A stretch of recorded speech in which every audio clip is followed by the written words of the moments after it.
Okay, last night was super profound. After being trapped in Elliot's world forever, it feels like I've been in this private place where um, I'm always locked up. My memories are always rearranged. I'm always in some type of hospital. Last night I made it truly to the shared dreaming, not a private dreaming, not anyone's personal domain. I'm nobody's slave anymore. I'm free. When I made it to the shared dreaming, I saw most of you. Some of you who told me you remember your dreams, and I hope to hear from you, especially one particular person who has been so kind to me in my life and I didn't even know it. Thank you. Special shout out to the VA caregiver program for that. Um, there are so many people I see in the dreaming that I saw. I saw my cousin, Fran, and this is the first time I saw her. I was trying to help her fly.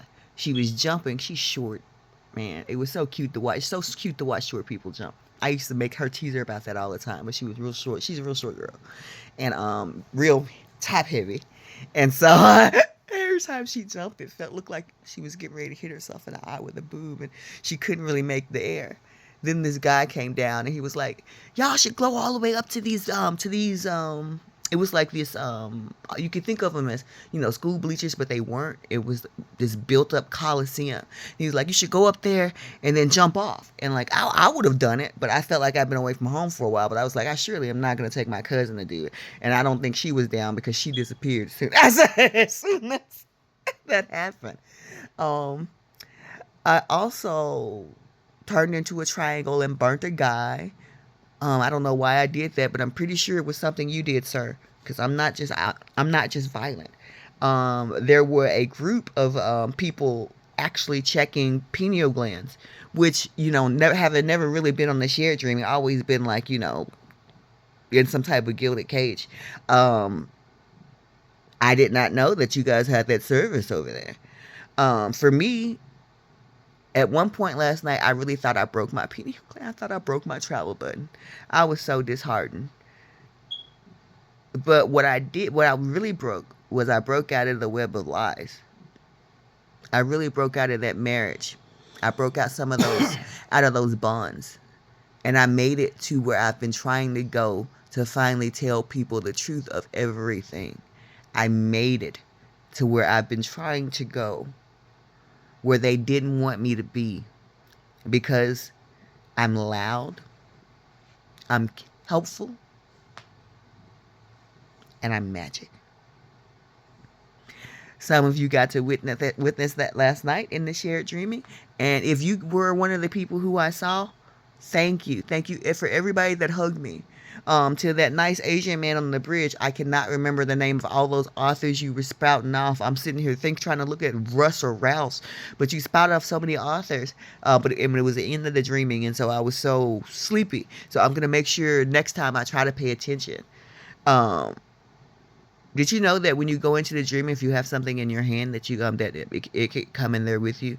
Not saying that you can't create it over there, but if you're not that creative, having something in your hand is actually a good thing. I was actually wondering what would happen if I took my phone to the dreaming over there, and then I took a picture with it. I'm actually very curious about that. And also, don't be silly. Gigi had a similar thought that some of you are having. Don't do that. You can hurt yourself in bed.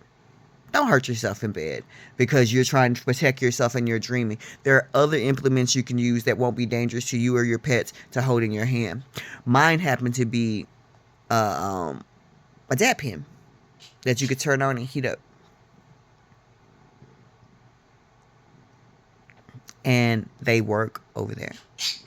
It's easier to come with something in your hand if you're not creative than to try to create.